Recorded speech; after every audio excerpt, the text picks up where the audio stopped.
Muscular wealthy CEO swore he'd never date big women, until she shattered his rules. I don't do big women. The words slipped from Nathaniel Cross's lips like poison at the wedding reception. 6'3" of pure arrogance wrapped in a $1,000 suit, he thought no one would dare challenge him. He was dead wrong. Serafina Hale rose for her maid of honor toast, champagne flute gleaming like a weapon. Tonight we celebrate love, the kind that doesn't check clothing labels, that doesn't measure waistlines, that doesn't come with rules written by someone who thinks they know what's worthy. The room erupted. Nathaniel's jaw tightened as laughter echoed around him. She'd destroyed him without even saying his name. But this was just the beginning. Welcome back to Mr. Ashbourne Golden Narratives, where passion ignites and hearts transform. To my amazing subscribers, you make this channel extraordinary. Hit that like button now if you're ready for a story that will consume your every thought. Drop a fire emoji if you believe in love's power to humble even the most arrogant hearts. Subscribe and ring that bell. Missing this transformation would be a tragedy. Cancel your plans. This story changes everything. The cathedral buzzed with 500 of Chicago's elite, crystal chandeliers casting diamonds of light across marble floors. At the head table, Nathaniel Cross commanded attention without trying. Designer suits tailored to perfection, shoulders that could carry the weight of his wellness empire, and the kind of confidence that came from never hearing the word no. His CFO leaned in, gesturing toward the dance floor. Impressive turnout. The Ashford wedding's going to be talked about for months. Nathaniel swirled his whiskey, bored. Same faces, same conversations, same predictable networking circus. His empire was worth $400 million, his latest supplement line had just launched globally, and every woman in this room would kill for 5 minutes of his attention. So why did he feel empty? This entire event, he muttered, watching couples glide across polished marble, is just another performance. Everyone playing their parts. A burst of laughter caught his attention. Near the dessert table, a group of bridesmaids clustered around someone telling an animated story. The woman at the center had curves that defied every fashion magazine standard, wearing a jewel-toned dress that hugged her like it was designed specifically for her body. Her laugh was infectious, genuine, the kind that made others lean in closer. Serafina Hale. He'd noticed her during the ceremony, confident in her role as maid of honor, commanding the bridal party with effortless grace. His business partner, Marcus, followed his gaze and smirked. Checking out the scenery? Just observing, Nathaniel replied coolly. She's the bride's best friend. Runs some boutique design company. Serafina something. Another executive at their table, David, chuckled into his champagne. Attractive face but not exactly your usual type, right Cross? The comment hung in the air. Nathaniel's jaw tightened. He prided himself on his standards. Disciplined, refined, everything in his life curated to perfection. His previous relationships had been with models, actresses, women who looked like they belonged on magazine covers beside him. I don't do big women, he said quietly, thinking no one beyond their immediate circle would hear. The words carried further than intended. 20 feet away, Serafina's animated story stopped mid-sentence. Her dark eyes found his across the crowded reception hall, and for one devastating moment, their gazes locked. The disappointment that flashed across her face lasted barely a second before something sharper took its place. A slow, calculated smile curved her lips. Ladies, she said to her bridesmaid companions, voice carrying just enough to be overheard, looks like it's time for my toast. The room quieted as she moved toward the microphone with the grace of a woman who knew exactly how powerful she was. Every step commanded attention, her confidence magnetic in a way that made people stop their conversations to watch. Nathaniel's chest tightened. Something about her posture, the way she held the champagne flute like a weapon, sent warning bells through his mind. Good evening, everyone. Serafina's voice was warm honey over steel. For those who don't know me, I'm Serafina Hale, and I've had the absolute joy of watching my best friend Emma find her perfect match. Applause rippled through the crowd. Emma beamed from her seat at the main table, her new husband's arm wrapped around her shoulders. Tonight, Serafina continued, we celebrate love. The kind of love that doesn't check clothing labels, that doesn't measure waistlines, that doesn't come with a shallow checklist written by someone who thinks they know what's worthy of affection. The temperature in the room shifted. Conversation stopped entirely. Every eye was on her, but Nathaniel felt the words like physical blows. Real love, she said, lifting her glass higher, sees beauty in strength, intelligence in curves, and worth in character rather than dress sizes. It celebrates the full spectrum of what makes us human. Murmurs of agreement swept through the guests. Several people nodded, some raising their own glasses. To Emma and James, Serafina concluded, her gaze finally finding Nathaniel's across the room, may your love remind us all that true beauty isn't defined by narrow minds or narrow hearts. The applause was thunderous. Standing ovation. Even the older, more conservative guests were on their feet, champagne raised high. Nathaniel sat frozen, heat crawling up the back of his neck.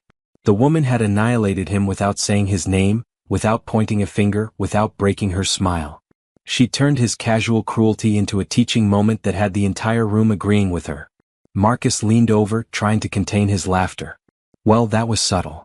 David cleared his throat awkwardly. She's got a point, actually. But Nathaniel couldn't process their comments. He was watching Serafina accept congratulations from guests, her poise never wavering. Several people approached to tell her how moved they were by her words. She handled each interaction with warmth and grace, never once looking his way again. He'd been in boardrooms with Fortune 500 CEOs, faced down hostile takeovers, negotiated multi-million-dollar deals without breaking a sweat. But right now, this curvy woman in a bridesmaid dress had left him feeling smaller than he'd ever felt in his life. The worst part? She was absolutely right.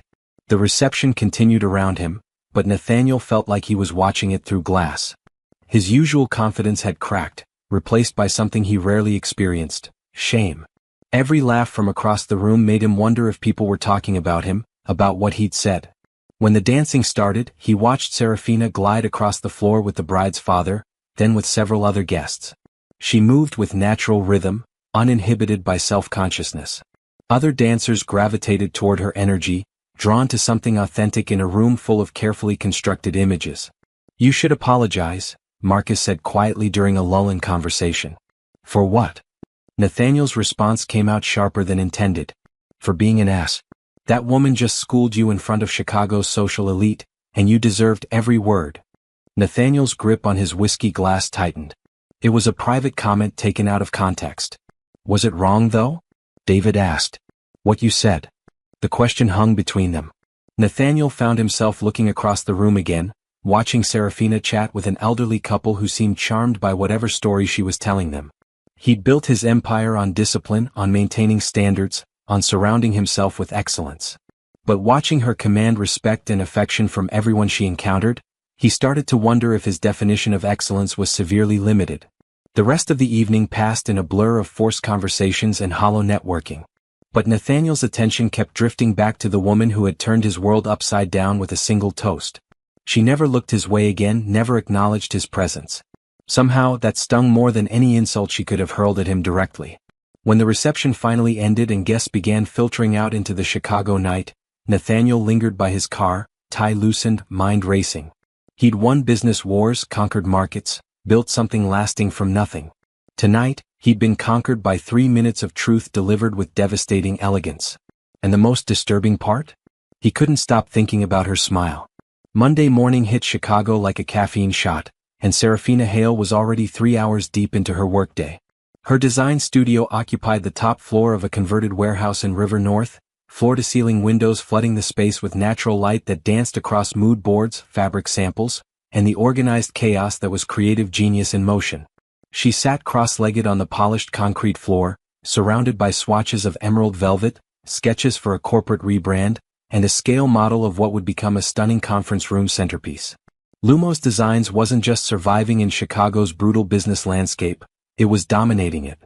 Every contract had been a battle won through sheer brilliance and relentless determination.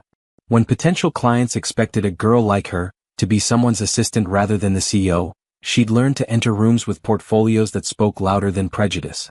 When they questioned whether she understood professional aesthetics, she delivered campaigns that redefined what professional could look like.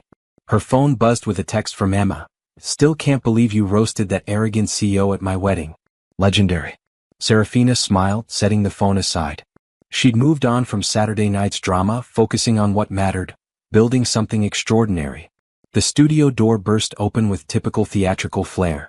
Rory Chin, her 22-year-old assistant with cotton candy pink hair and an encyclopedia knowledge of Chicago's business gossip, practically vibrated with excitement.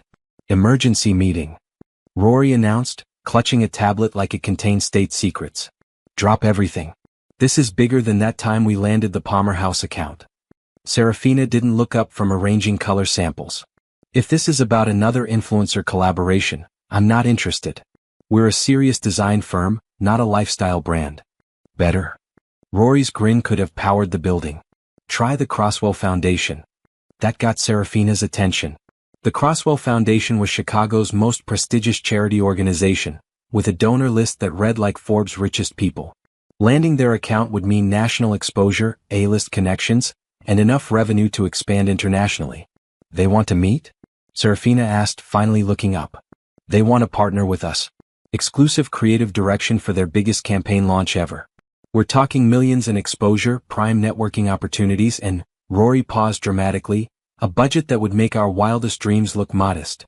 Serafina's pulse quickened. This was the kind of opportunity that could transform Lumos Designs from successful to unstoppable.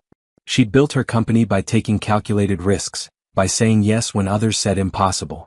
What's the timeline? 6 weeks. Full campaign development, event planning, media strategy.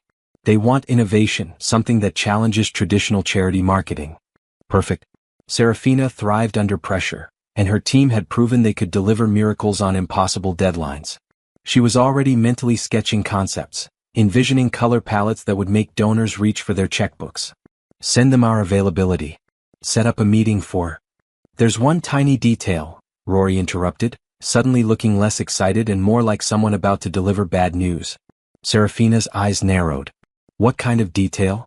Rory held up the tablet, revealing a corporate partnership announcement. There, in high-definition corporate headshot glory, was a face Serafina had hoped never to see again. Nathaniel Cross, CEO and primary sponsor. You've got to be kidding me, she breathed. The Wellness Moguls company had committed to co-funding the campaign, which meant he'd be involved in every major decision. Creative meetings, budget approvals, final presentations. All requiring direct collaboration with the man whose casual cruelty had become her weekend entertainment. Rory winced. I know it's awkward, but this is the opportunity we've been waiting for. The foundation specifically requested us because of our innovative approach.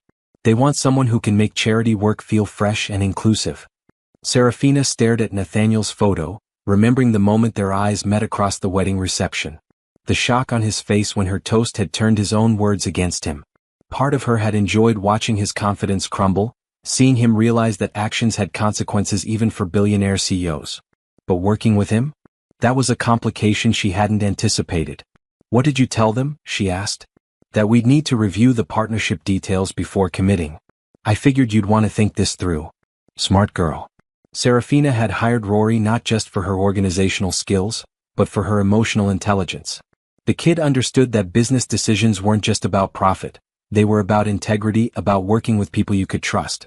Could she trust Nathaniel Cross? The man who casually dismissed entire groups of women based on their appearance? She stood up, pacing to the windows overlooking the Chicago River. The city sprawled beneath her, full of opportunity and challenges. She'd built Lumos Designs by refusing to let other people's limitations define her possibilities. Maybe it was time to apply that philosophy to difficult partnerships. He's going to be insufferable, she said finally. Rory joined her at the window. Probably. But he's also going to write checks that could fund our expansion into New York. He'll try to micromanage every decision. And you'll shut him down with facts, logic, and designs so brilliant he'll have no choice but to agree. Serafina smiled despite herself. Rory knew her well, knew that she'd never back down from a challenge, especially one that came wrapped in arrogance and expensive suits. There's another angle to consider, Rory added carefully. Saturday night proved he's not untouchable. You got under his skin in a way that probably doesn't happen often. That gives you power in this partnership. Interesting point. Nathaniel Cross was used to commanding rooms, making demands, getting his way through sheer financial pressure. But she'd already proven she wouldn't be intimidated by his presence or impressed by his wealth.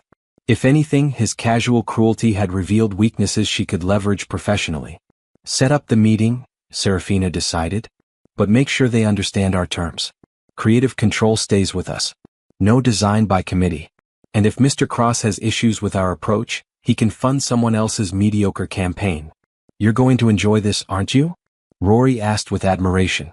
I'm going to be professional, Serafina replied. Then her smile turned sharp. But if he thinks Saturday night was embarrassing, he's about to learn what happens when he underestimates me in my own domain. She turned back to her work, but her mind was already racing ahead to the meeting. Nathaniel Cross thought he knew what women like her were capable of? He was about to get a masterclass in exactly how wrong he'd been. The Crosswell Foundation account would be hers. And if working with an arrogant CEO was the price of transforming her company into a national powerhouse, she'd pay it gladly. After all, she'd already proven she could handle him in public. Behind closed boardroom doors, with her team, her expertise, and her unshakable confidence as weapons? This was going to be interesting. Her phone buzzed with another text from Emma.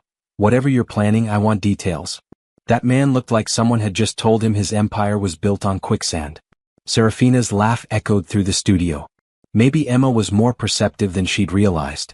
Because after this partnership, Nathaniel Cross might just discover that his carefully constructed world was far less solid than he'd believed.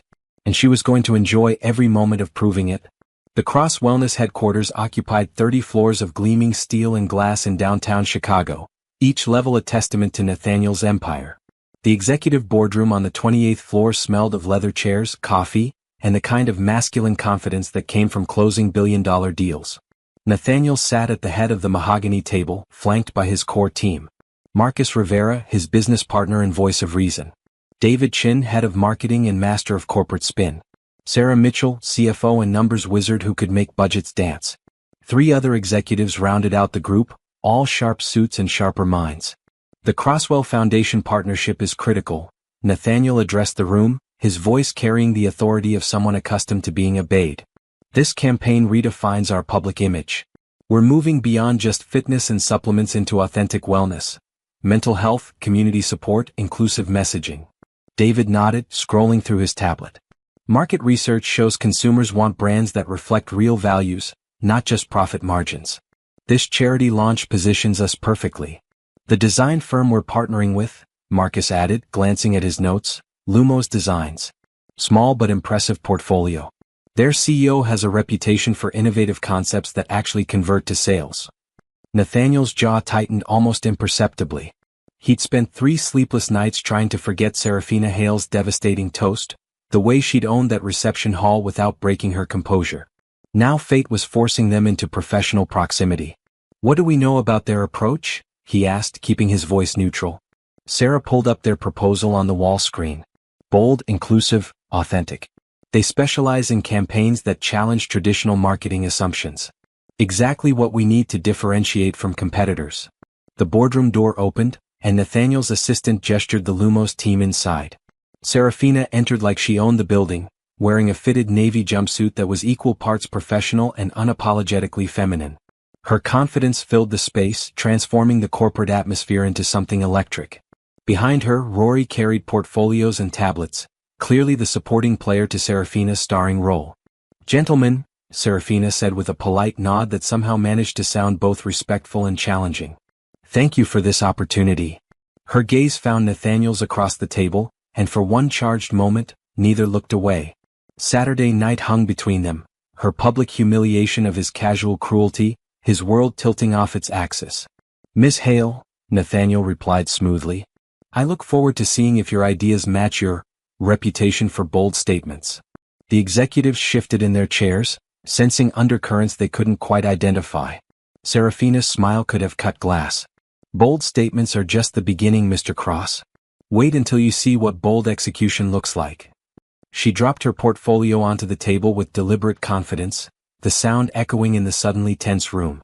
Rory quickly connected her laptop to the presentation system, fingers flying across keys with practiced efficiency. "Before we begin," Serafina said, addressing the room but keeping her tone pointedly professional, "I want to establish something. Lumos Designs doesn't create campaigns that look impressive on paper but fail to connect with real people.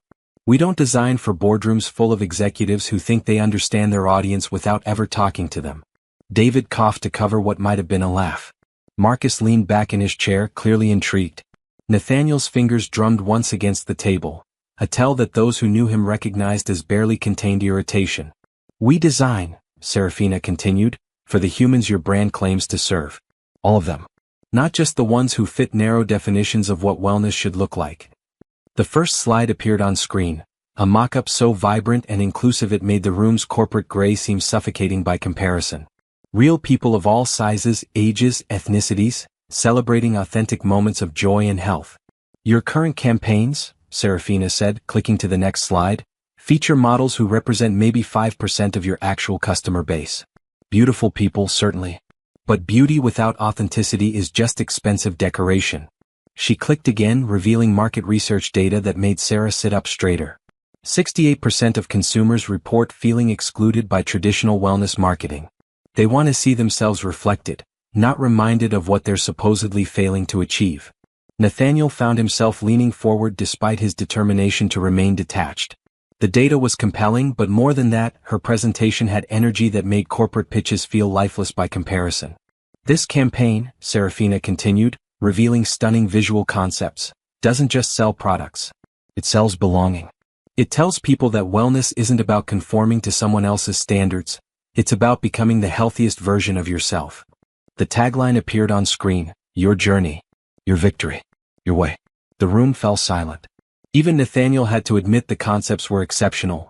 Innovative without being gimmicky, inclusive without sacrificing sophistication. Impressive visuals, he said finally. But can you execute at scale? This isn't a boutique client with a modest budget. We're talking national campaigns, major media placements, events that will be scrutinized by industry leaders. Are you questioning our capabilities or our commitment? Serafina asked, her tone remaining professional while her eyes flashed with challenge. I'm questioning whether a small firm can handle the pressure of representing a $400 million company without compromising quality. The temperature in the room dropped several degrees. Everyone could feel the tension crackling between them, part professional rivalry, part something deeper and more complicated. Serafina's smile was razor-sharp. Mr. Cross, I've built Lumos designs by exceeding expectations set by men who underestimated what I could accomplish. Your budget is impressive, but it doesn't intimidate me. Neither do you. Marcus made a sound that was definitely a suppressed laugh. David was openly grinning now. Sarah looked like she was watching the most entertaining corporate theater she'd seen in years.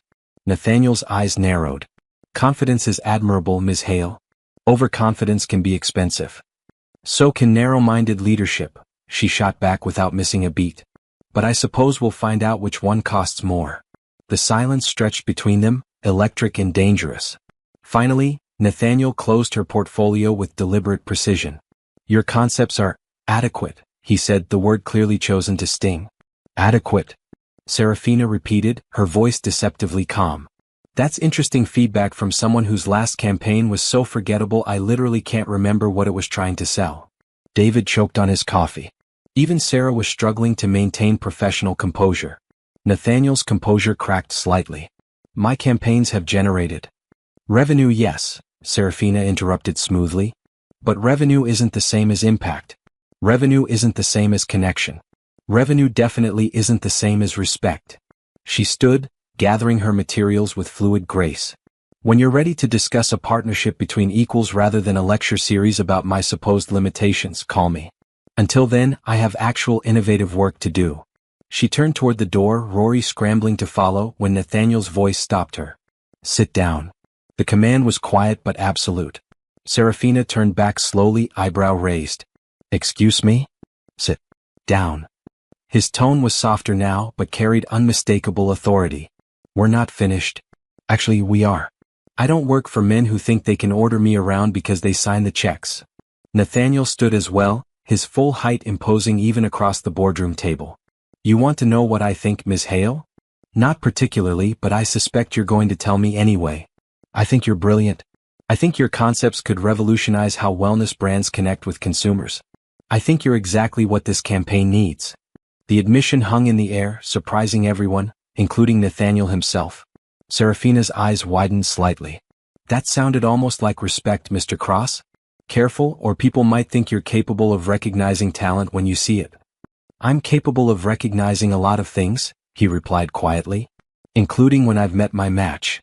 The words carried weight beyond their surface meaning. The room full of executives seemed to fade around them, leaving only the charged space between two people who were discovering that their intellectual chemistry was as intense as their antagonism. Your match, Serafina repeated, stepping back toward the table. Or your equal? Nathaniel's mouth curved in what might have been the beginning of a genuine smile.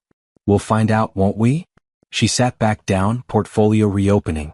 Then let's establish some ground rules for this partnership, Mr. Cross. Because I don't work with people who think they can manage me. I don't want to manage you, Nathaniel replied, settling back into his chair. I want to see what happens when you're given complete creative freedom. The shift in energy was palpable. What had started as a battle of wills was transforming into something more complex. A recognition of mutual respect wrapped in professional challenge. Complete creative freedom? Serafina asked skeptically. Within budget parameters and timeline constraints. Your vision, your execution, your responsibility. For the first time since entering the boardroom, Serafina looked genuinely surprised. That's not what I expected. I specialize in exceeding expectations, Ms. Hale. Just like you. The acknowledgement was a peace offering and a challenge rolled into one. Around them, the executive team exchanged glances, recognizing they were witnessing something unprecedented in Nathaniel's typically controlling leadership style. All right, Mr. Cross, Serafina said, flipping her portfolio back open. Let's see if you can handle what complete creative freedom actually looks like. As she began outlining her full vision, bold, inclusive, revolutionary, Nathaniel found himself genuinely impressed for the first time in months. This woman didn't just challenge his assumptions about marketing. She was challenging everything. 2 weeks into the campaign, Chicago's October wind rattled the windows of the event venue as Serafina directed the installation of lighting equipment. The ballroom would host 800 of the city's most influential donors in exactly 18 days, and every detail had to be flawless. The uplighting needs to be warmer, she called to the technician adjusting fixtures. We want people to feel welcomed, not interrogated. Behind her, heels clicked against marble. The caterer wants to discuss menu modifications. Serafina turned to find Elena Rodriguez, the venue coordinator, looking frazzled. 3 other vendors waited behind her, each clutching clipboards and wearing expressions of barely contained panic. What kind of modifications? Serafina asked, though she already suspected the answer. Mr. Cross wants to review every dish personally. He's concerned about nutritional content aligning with his company's wellness messaging.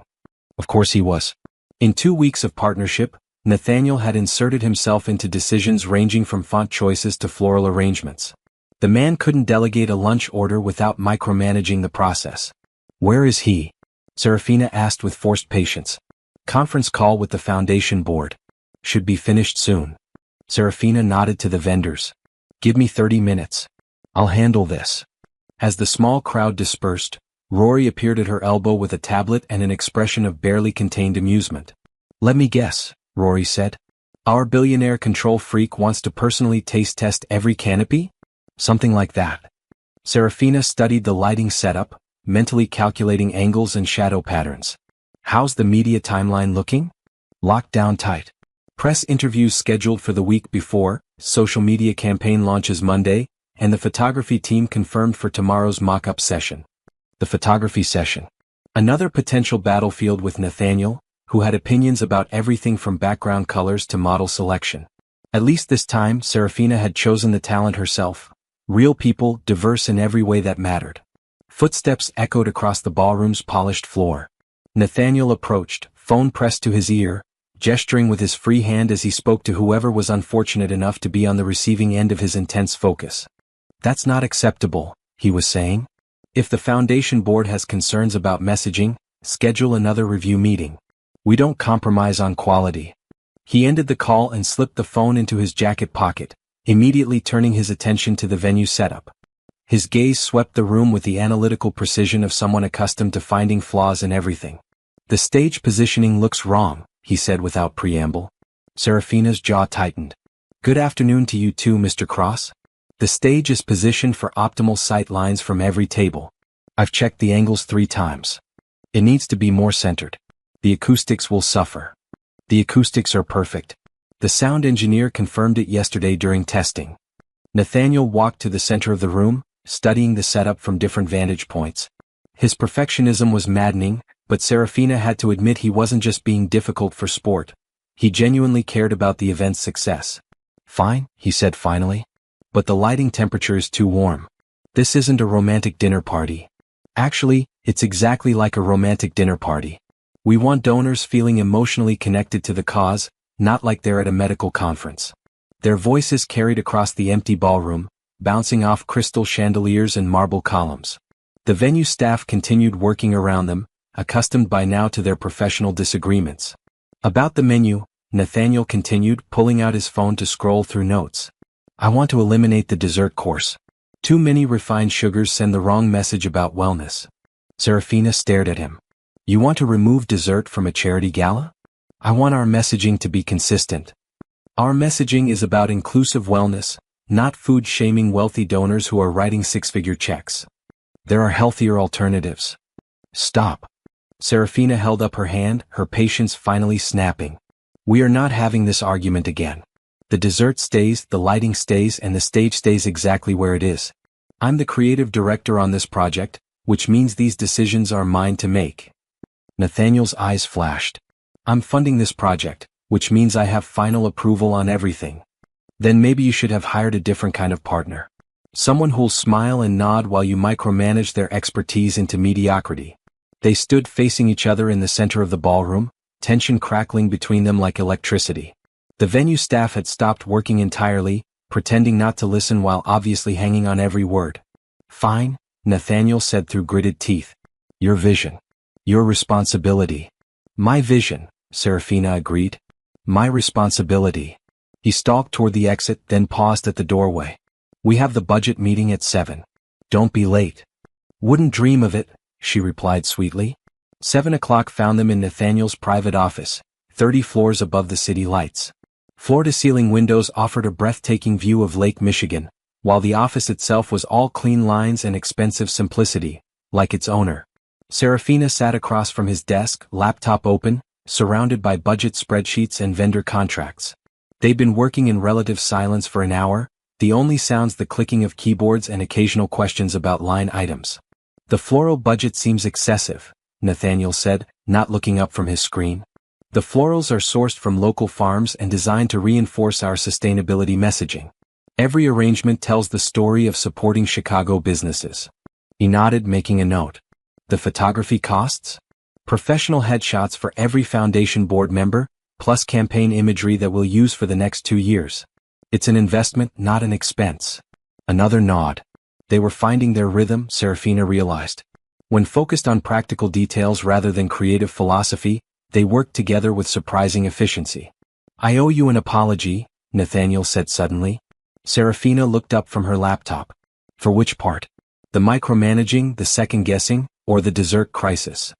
His mouth quirked upward, not quite a smile but close. All of it. You're right about the creative control. I hired you because you're brilliant, then spent 2 weeks trying to turn you into someone else. The admission caught her off guard. In their previous interactions, Nathaniel's confidence had seemed unshakable. This moment of vulnerability revealed something more human beneath the corporate armor. Thank you, she said quietly. That means something. I'm not used to collaborating, he continued, leaning back in his chair. Most business partnerships are about leveraging assets, not trusting someone else's vision. Is that what you think this is? Leveraging assets. He studied her across the desk, his expression unreadable. I'm not sure what this is anymore. The honesty in his voice made her chest tighten. They were in dangerous territory now, moving beyond professional boundaries into something more personal and complicated. It's a partnership, she said carefully. 2 people with different strengths working toward the same goal. Is it? He asked. Because it feels like something else entirely. Before she could respond, his phone buzzed with an incoming call. The moment shattered, professional distance snapping back into place. Cross, he answered, immediately shifting into CEO mode. What's the issue? Serafina returned her attention to the budget spreadsheets, but found herself stealing glances at him as he talked. When he wasn't being insufferable, Nathaniel Cross was undeniably attractive. Not just physically, though the sharp jawline and intense eyes certainly didn't hurt, but intellectually. His mind moved at lightning speed, processing complex information and making connections that impressed even her. The call ended and silence settled over the office again. Crisis averted? She asked. Supplier issue with the supplement line. Nothing that can't be handled. He set his phone aside and studied her. You're working late again. So are you. I live here half the time. What's your excuse? She gestured toward the scattered paperwork.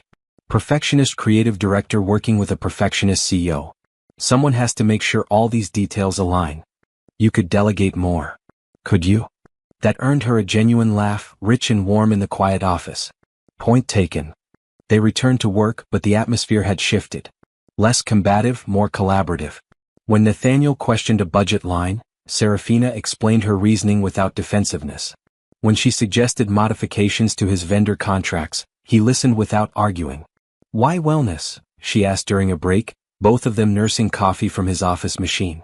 Personal reasons, he said, then seemed to catch himself. I mean market opportunity. Growing demographic demand.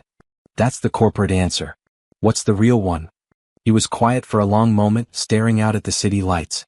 My father died of a heart attack at 52. Stress, poor diet, no exercise. He built a construction company from nothing, worked 18-hour days and never took care of himself. Serafina set down her coffee, surprised by his openness.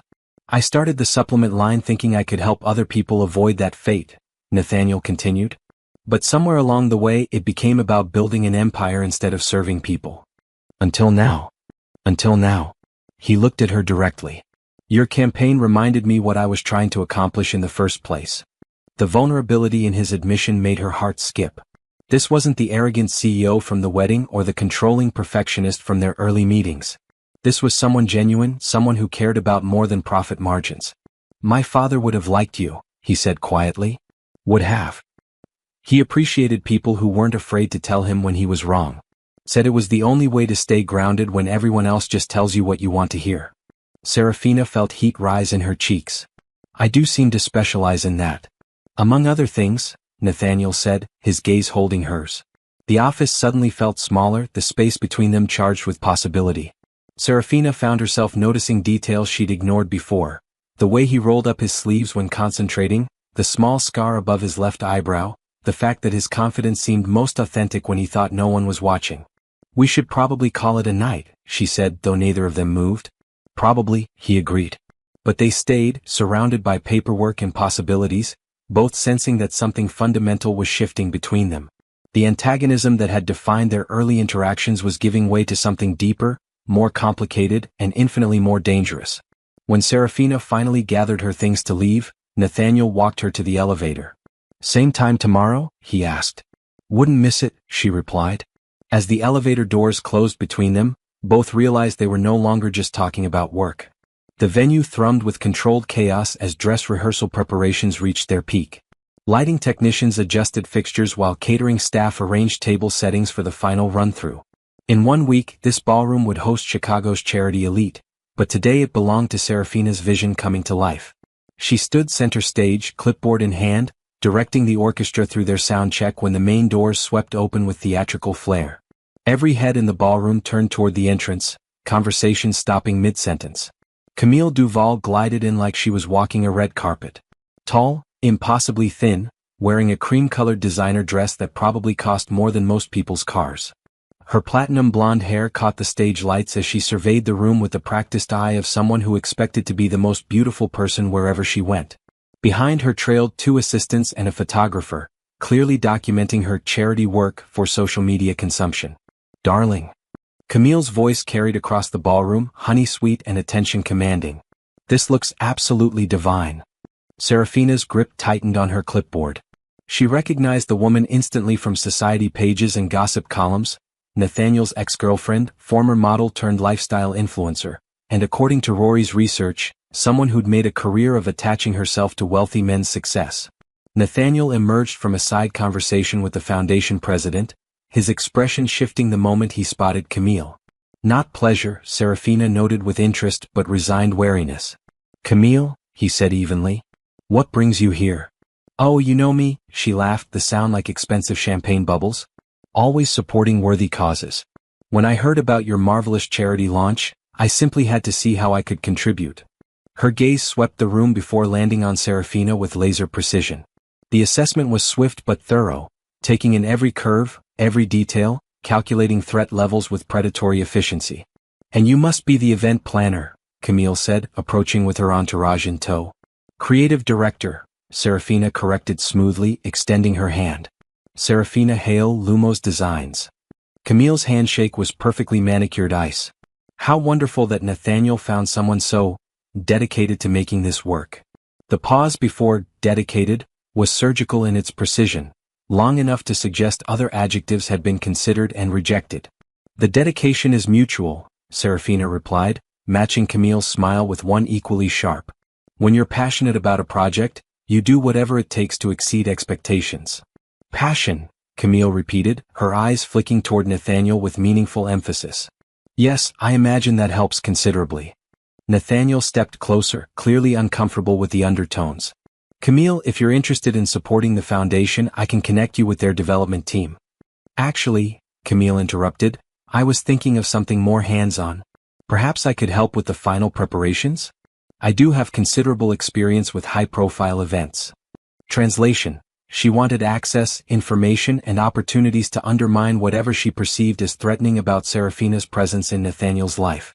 We have everything under control, Serafina said diplomatically. But thank you for the offer. I'm sure you do, sweetie. Camille's smile could have cut glass. Though sometimes fresh eyes can spot details that, well, let's just say not everyone has experience with this level of sophistication. The insult was wrapped in concern, delivered with a patronizing sweetness that made Serafina's professional smile feel like armor.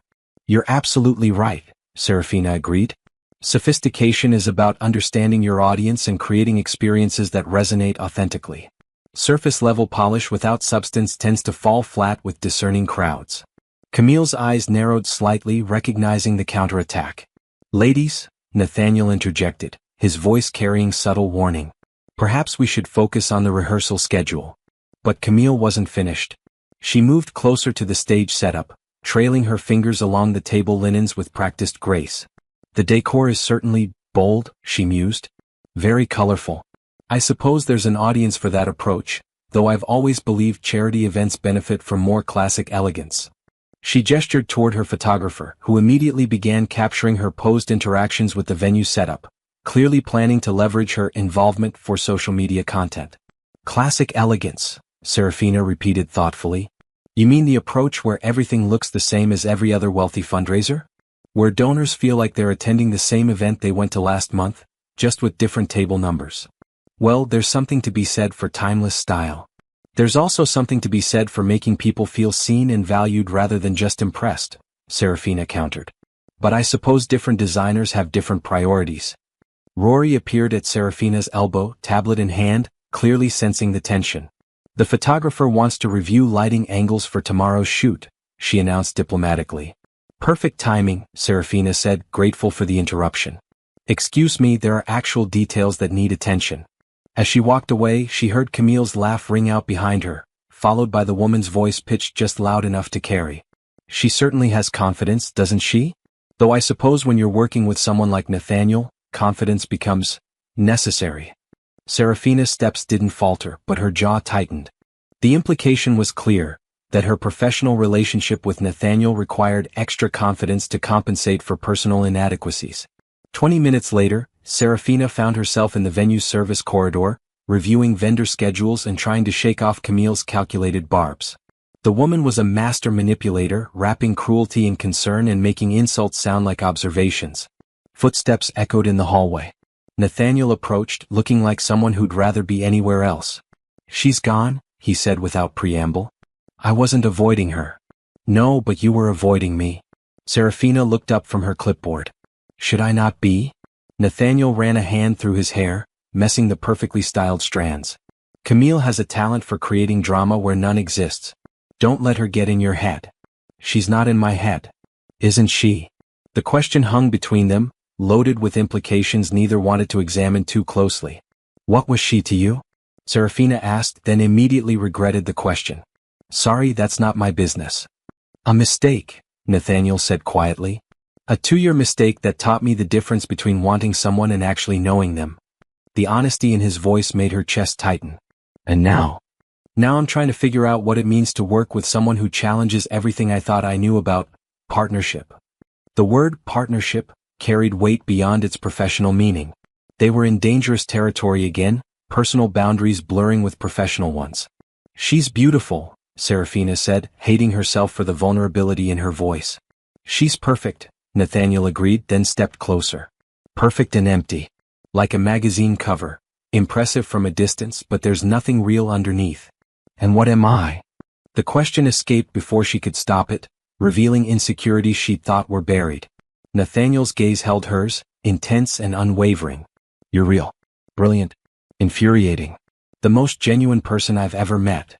Her breath caught. "Nathaniel. You're also the first person in years who's made me want to be better than I am." The confession hung in the air between them, loaded with possibility and danger. Serafina felt her carefully constructed professional walls crumbling under the weight of his honesty. "This is complicated," she whispered. "Everything worthwhile is complicated." He reached out, his fingers barely brushing her cheek, when his phone buzzed insistently. The moment shattered as reality intruded, both of them stepping back as he answered. "Cross," he said, his voice immediately shifting back to business mode. "What? When?" His expression darkened as he listened. "Handle it.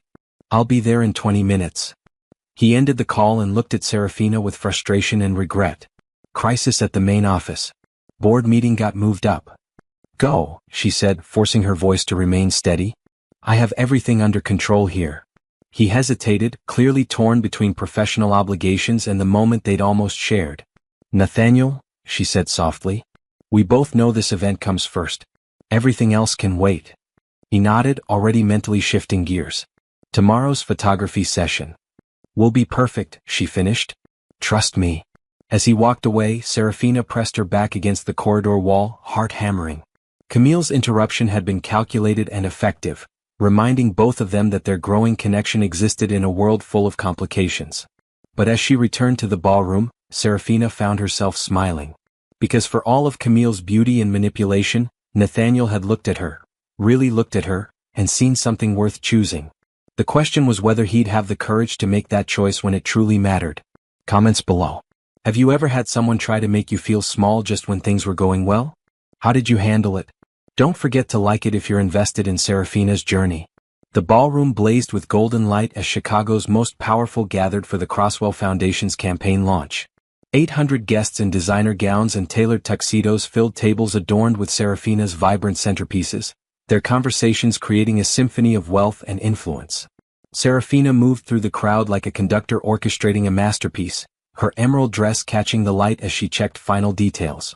Every element she'd fought for over the past month was working perfectly, the inclusive imagery drawing genuine smiles from donors, the diverse entertainment lineup keeping energy high, the carefully crafted messaging making people lean in rather than tune out.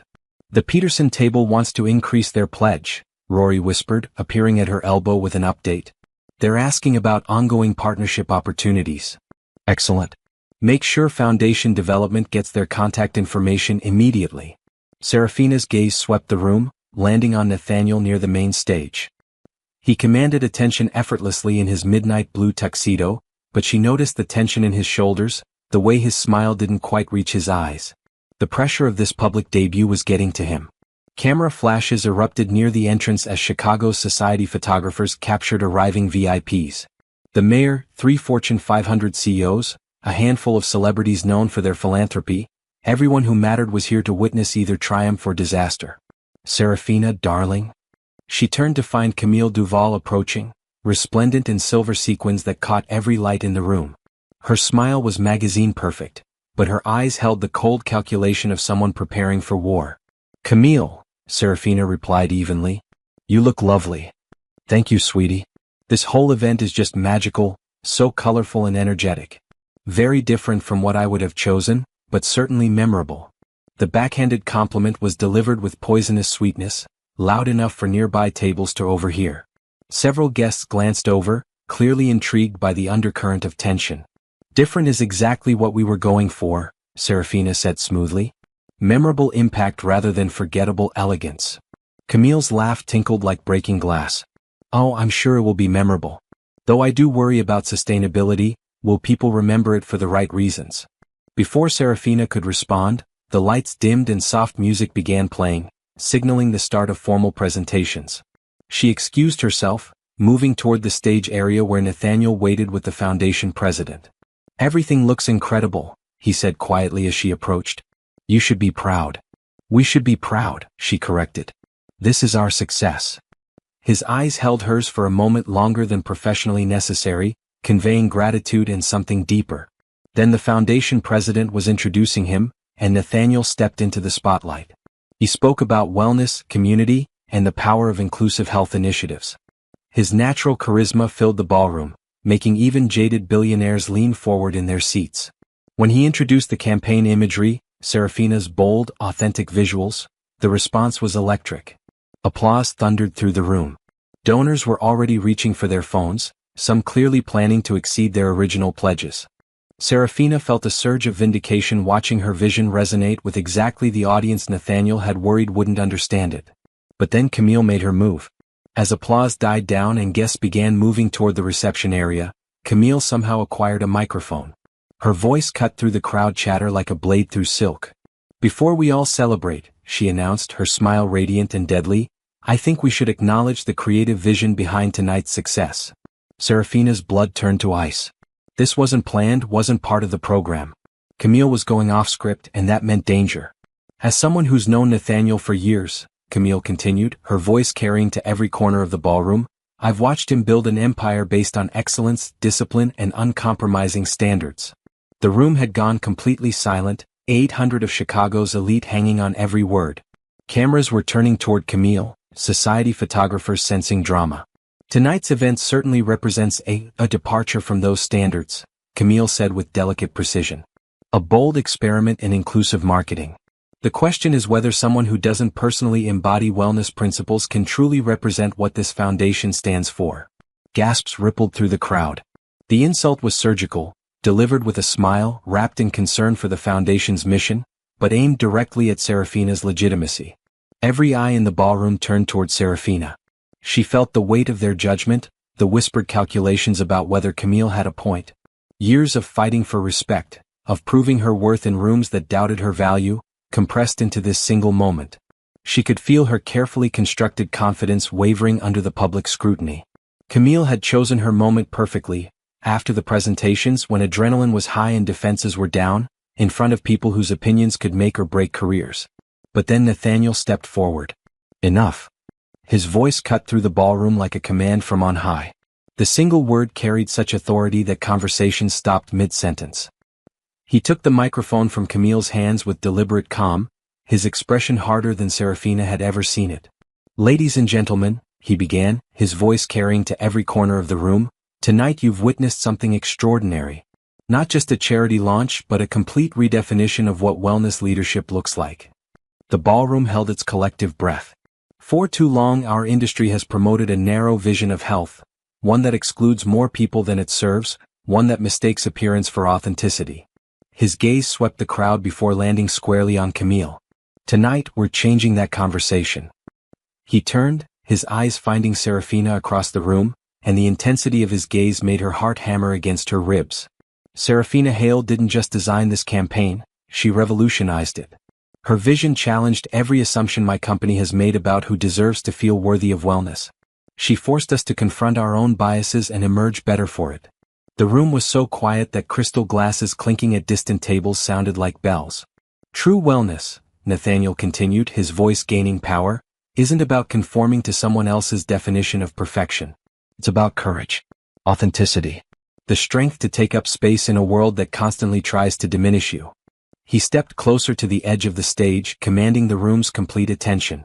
"And no one embodies those qualities more than the woman who made tonight possible. Serafina Hale has more integrity in her smallest gesture than most people achieve in a lifetime.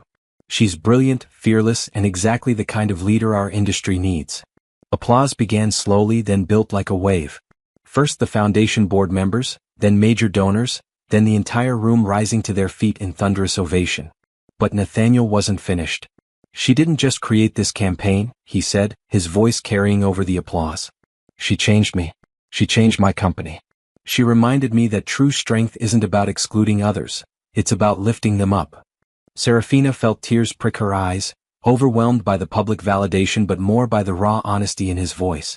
He wasn't just defending her professionally, he was making a declaration about who he'd chosen to become. Camille's face had gone pale beneath her perfect makeup, her calculated moment of triumph transformed into public embarrassment. Several guests were openly staring at her with disapproval, her cruel ambush backfiring spectacularly. "The woman who challenged me to be better," Nathaniel concluded, his gaze holding Serafina's across the crowded ballroom, "deserves recognition, not judgment.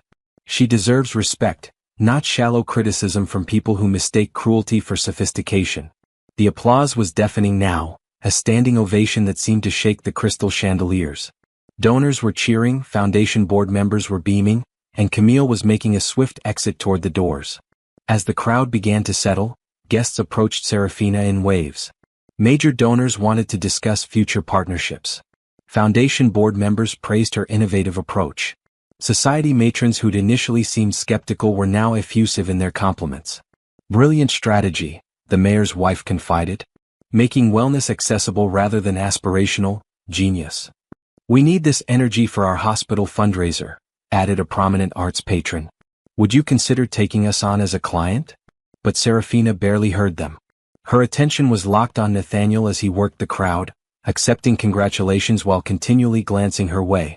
The connection between them felt electric, charged with possibility and promise. When he finally reached her side, the ballroom was still buzzing with excitement.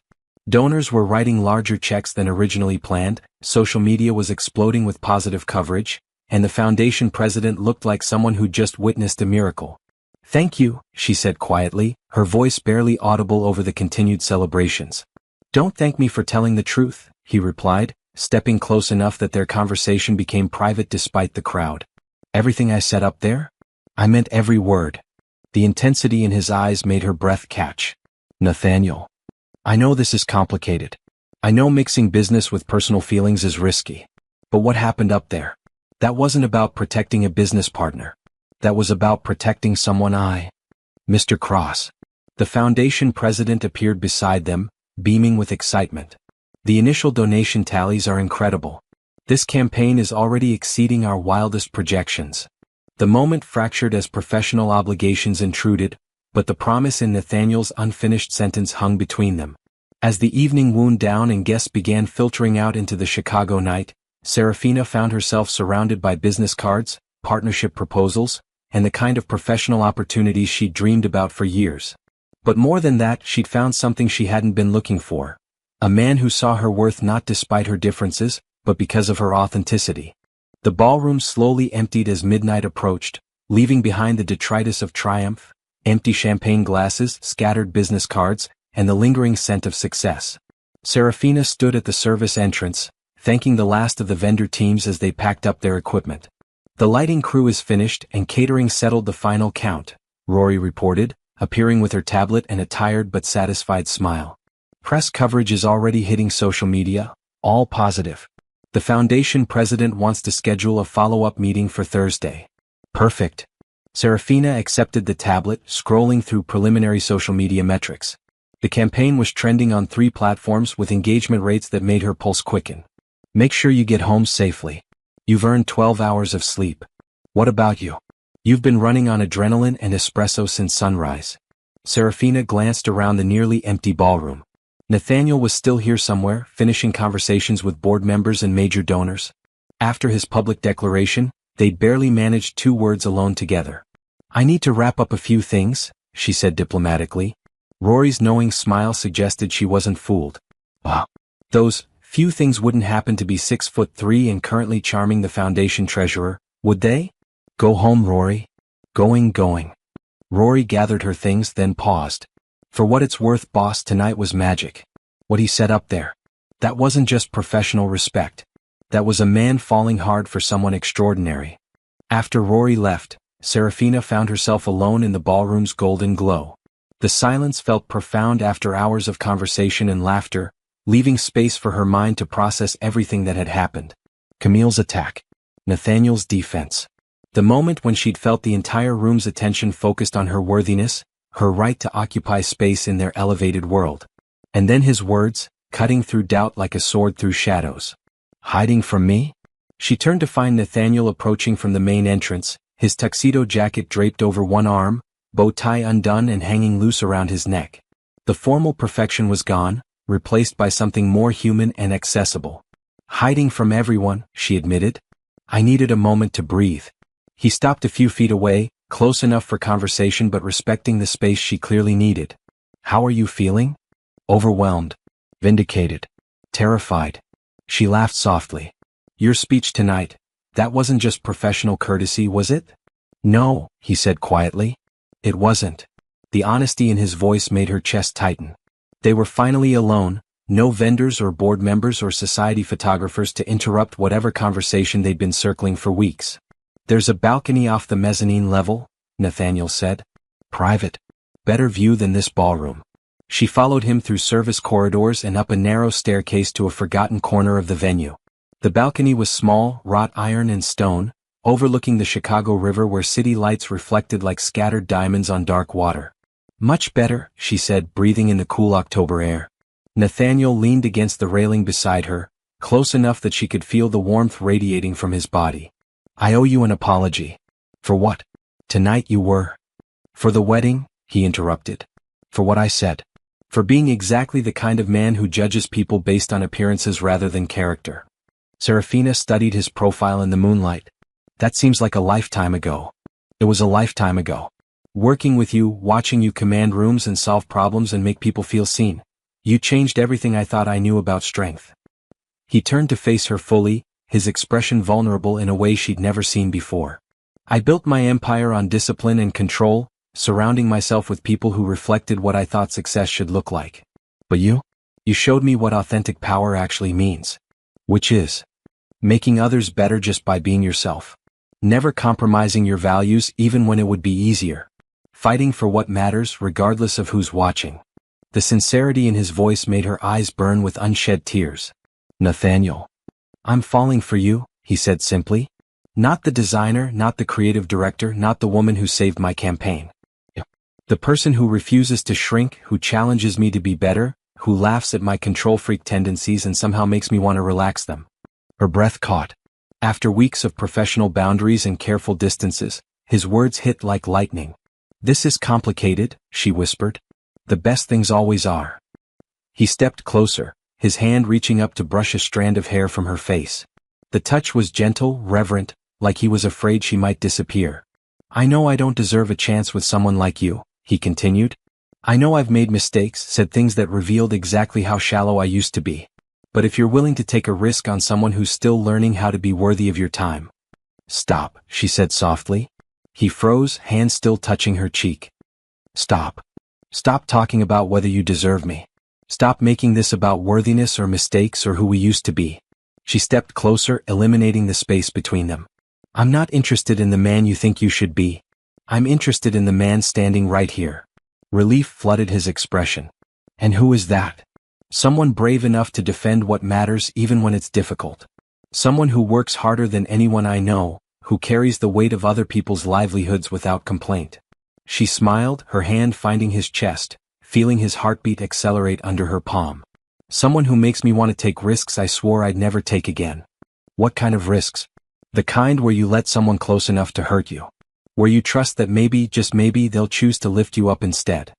His other hand found her waist, drawing her against him until they were sharing breath in the moonlight. I choose you, he said, his voice barely above a whisper. Not because you're convenient, not because you're safe, but because you're extraordinary in every way that matters. Even though I'm not your usual type? His laugh was soft and genuine.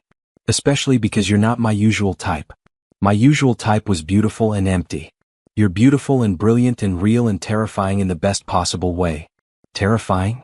You make me want things I never thought I needed. Partnership instead of control. Collaboration instead of dominance. Someone who sees through my carefully constructed image and likes what she finds underneath. The vulnerability in his confession undid her completely.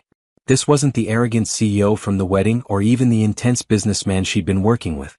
This was someone genuine, someone willing to risk rejection for the chance at connection. Nathaniel, she breathed. Tell me you feel it too, he said urgently. Tell me I'm not imagining this thing between us. Instead of answering with words, she rose on her toes and kissed him.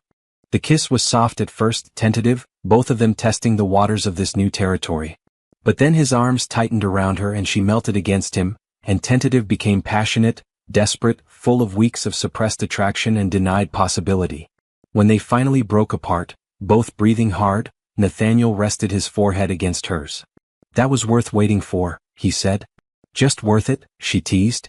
Life-changing, he corrected, his smile visible in the moonlight. World-shifting. The kind of kiss that makes a man reconsider everything he thought he wanted. And what do you want now? He said without hesitation. However complicated it gets, whatever challenges we face, I want to figure it out together. She kissed him again, slower this time, savoring the moment when everything shifted from possibility to promise. What happens now? She asked against his lips. Now we see what happens when two stubborn, ambitious people try to build something together. Professional or personal? Both, he said, pulling her closer. Definitely both. As they stood on the balcony overlooking the city where their story had begun, Serafina realized that somewhere between fighting and working and challenging each other, they'd found something neither had been looking for. Love that didn't require changing who they were, but inspired them to become who they were meant to be. For the record, she said, settling into his arms, you're still parsley garnish. His laugh echoed across the Chicago skyline. And you're still the most infuriating woman I've ever met. Good, she said, smiling against his chest. I'd hate to think you were going soft on me. Never, he promised, pressing a kiss to the top of her head. Though I might be going soft for you. In the distance, the city hummed with late-night energy, full of other people's stories and dreams. But here on this balcony, wrapped in each other's arms, Nathaniel and Serafina had found their own beginning. 3 weeks after the charity launch, Serafina's phone wouldn't stop ringing. She sat in her expanded River North office. They'd leased the entire floor now, surrounded by partnership proposals, interview requests, and contracts that would have seemed impossible just a month ago. The Today Show wants you for Thursday morning, Rory announced, bursting through the door with her usual dramatic flair. Something about revolutionizing inclusive marketing. Also, Forbes is doing a feature on female entrepreneurs changing corporate culture, and they specifically requested you. Serafina looked up from the contract she was reviewing, a national wellness brand wanting to completely rebrand using her inclusive approach. What did you tell them? That you're booked solid until Christmas, but we'd make it work because this is the kind of exposure that launches empires. The numbers were staggering. The Crosswell Foundation campaign had generated 40% more donations than projected, with engagement rates that shattered industry standards. But more importantly, it had started conversations about authentic representation that were spreading far beyond Chicago's charity circuit. And the cross-wellness partnership? Serafina asked, though she tried to keep her voice professionally neutral. Rory's grin could have powered the building. Officially extended for a 2-year exclusive contract. Unofficially, the CEO has been seen entering and leaving this building at hours that suggest the partnership has expanded beyond strictly professional boundaries. Before Serafina could respond, her phone buzzed with a text from Nathaniel. Lunch? I have news that requires champagne. She smiled despite herself. 3 weeks of carefully navigating their new dynamic, professional colleagues by day, whatever they were becoming by night. The press hadn't caught on yet, though Chicago's social scene was buzzing with speculation about the wellness mogul and the designer who'd transformed his company's entire image. Tell the Today Show yes, she decided. And clear my schedule for lunch. Already did, Rory said smugly. Also ordered flowers for your office because apparently someone thinks you deserve beauty as well as success. Nathaniel's private dining room overlooked Michigan Avenue, floor-to-ceiling windows offering a panoramic view of the city where everything had changed. He stood when she entered, and the sight of his smile still made her pulse quicken. You look happy, she observed, accepting the champagne flute he offered. I'm happy. Cross Wellness just closed the biggest distribution deal in company history. He raised his glass. To partnerships that exceed all expectations. Professional or personal? She asked, echoing their conversation from the balcony. Both, he said, his eyes holding hers. Definitely both. They settled at the intimate table, and Nathaniel pulled out a tablet displaying market research data. The campaign generated a 37% increase in brand favorability, he said, his excitement barely contained. But more than that, we're attracting customers who never considered wellness products before. Your inclusive messaging isn't just morally right, it's revolutionizing our entire market approach. Serafina studied the charts, genuinely impressed. These demographic shifts are incredible. You're reaching communities that traditional wellness marketing completely ignored. We're reaching communities, he corrected. This success belongs to both of us. Though we made her chest warm. Over the past weeks, Nathaniel had proven that his public declaration wasn't just theater. He genuinely saw their work as collaborative rather than hierarchical. There's something else, he continued, his tone shifting to something more serious. The board wants to make our partnership permanent. Not just extended contracts but actual structural integration. Lumos Designs as Cross Wellness's exclusive creative division. Serafina nearly choked on her champagne. What does that mean exactly? It means your company would maintain complete creative autonomy while having the resources of a $400 million corporation behind it. It means offices in New York, Los Angeles, maybe London. It means the kind of expansion that would make you a national force in marketing innovation. The offer was everything she'd dreamed of when she'd started Lumos Designs in her tiny apartment. Global reach, unlimited resources, the power to transform how entire industries approached authentic representation. And personally? She asked carefully. Nathaniel's expression softened. Personally, it means I get to work with the most brilliant woman I've ever met every single day. It means building something together that's bigger than either of us could create alone. It also means mixing business with personal in a very public, very permanent way. Yes, he admitted. It means the press will scrutinize every decision, every interaction. It means people will question whether your success is merit-based or relationship-based. It means navigating complications that most couples never face. The word couples hung between them, acknowledging what they'd been dancing around for weeks. Is that what we are? She asked. A couple? Nathaniel reached across the table, his fingers finding hers. I'd like to be. If you're willing to take that risk. The sincerity in his voice reminded her why she'd fallen for him in the first place. Not his wealth or power, but his willingness to be vulnerable, to grow, to choose authenticity over image. The business integration makes sense, she said slowly. Lumos Designs could reach markets we've never imagined with Cross Wellness's distribution network. And personally? She smiled, squeezing his hand. Personally, I'm tired of pretending that working with you doesn't make everything better. I'm tired of leaving early from meetings because staying means risking unprofessional behavior. Such as wanting to kiss you every time you admit I was right about something. His laugh was rich and genuine. In that case, you were right about the inclusive messaging, the authentic imagery, the community outreach approach, and the sustainable vendor sourcing. All of that, she teased. All of that and more. He lifted their joined hands, pressing a kiss to her knuckles. You were right about everything that matters. Before she could respond, his phone buzzed with an incoming call.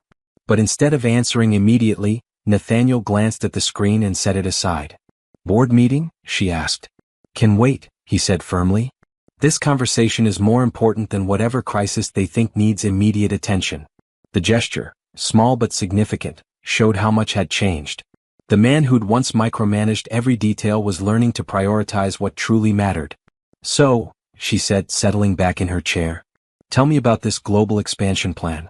Because if we're doing this, we're doing it right. His smile could have powered the entire building. We, she confirmed. Professional and personal. All of it. As they dove into plans for offices in 3 countries, marketing strategies that would reshape entire industries, and the logistics of building an empire together, Serafina realized something profound had shifted. She wasn't just agreeing to expand her business or deepen their relationship. She was choosing to build a future with someone who saw her worth, challenged her growth, and made her want to reach for possibilities she'd never dared imagine.